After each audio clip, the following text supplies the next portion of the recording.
Hello everyone, YT World. Have you found yourself in the middle of speaking and you paused for a while and was a bit confused if you were actually speaking the word correctly? Do you know some words which still you have confusing thoughts with regard to their pronunciation or stress mark? Do you want to practice but you are busy? Well, let's learn or relearn and practice together by just merely listening and speaking while doing your usual tasks. Let's do the so-called multitasking. Are you ready? All right, so let's start.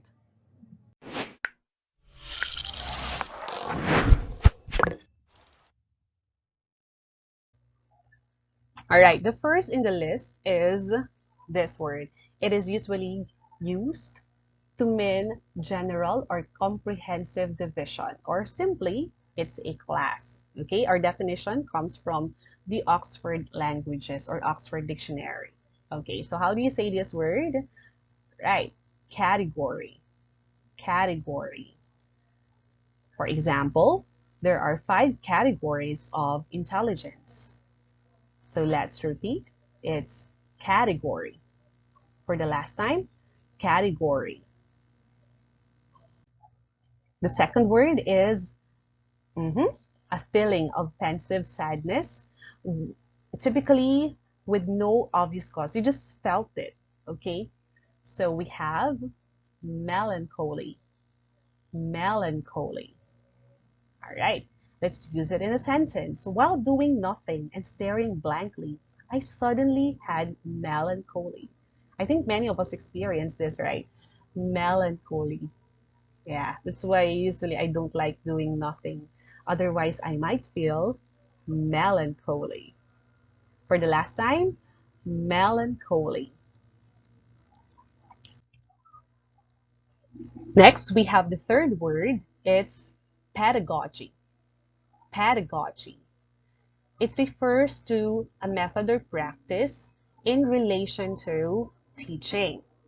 So for example, we have as a teacher, one must always reflect if the pedagogy he or she is using is still effective.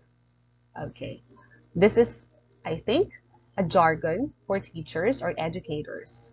It's pedagogy, pedagogy. The usual stress of this word is pedagogy. When I was unfamiliar with this word, I often just simply say pedagogy. So we can be corrected now. So it's pedagogy. It's not pedagogy. Pedagogy. For the last time, it's pedagogy. Next, we have supplementary. Supplementary. It means completing something or when we enhance something. Okay, the food he is taking is just a supplementary. It's not supplementary, it's supplementary. I repeat, it's not supplementary. Usually I have it like supplementary. No, it's not. So it's supplementary. Supplementary.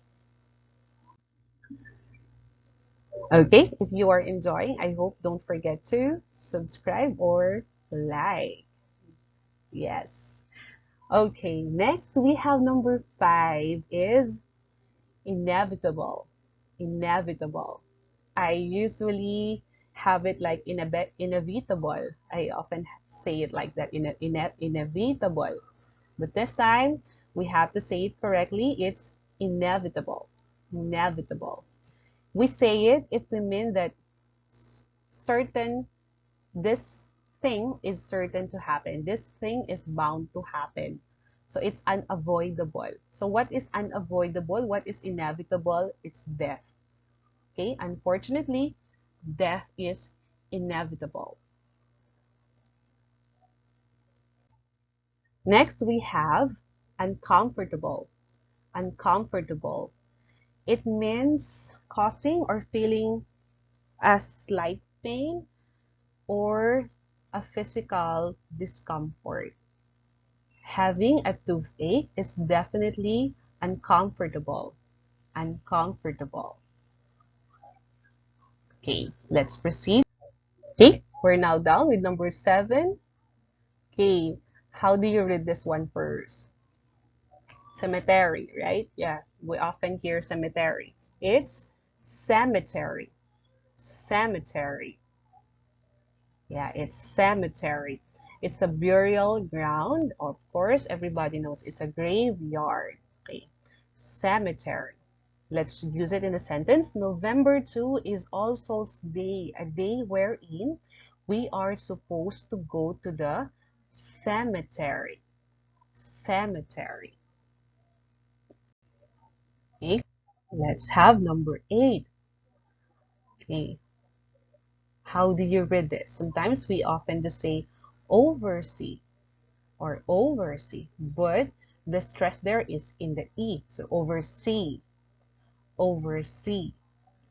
It means simply to supervise, but to put it more into context, this is used to supervise, especially in an official capacity. So let's reuse it in a sentence. I am looking for someone who will oversee my finances. So it could be an accountant, right? Or someone who graduates in management accounting. Next, number 9, we have last two. Guarantee. Guarantee.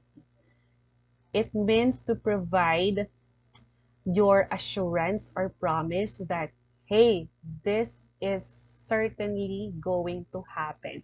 It could be related to a product, to a service, or to a transaction. In sentence, you can have it like, I will guarantee that we shall win this time. I will guarantee that this product is 100% effective or 99.9% effective. So let's read it again. We have guarantee. Okay. And the last one.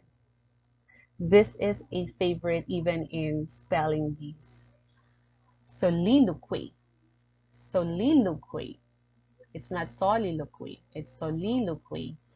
It is an act wherein a person speaks his or her thoughts aloud, especially when he or she is only himself or herself. Nobody is with him or her, regardless if someone hears. Okay, this is usually used in a play. Okay, a theater play. Okay, so we have Juliet was having a soliloquy about Romeo, not knowing that Romeo was actually listening. Okay, soliloquy. For the last time, we have soliloquy. Okay, so these are some of the 10 words that we can have initial part of our practice. So I hope we have already subscribed so that we can have some more about this. So once again, thank you so much. This is Explorer Side reminding everyone to always choose to be happy.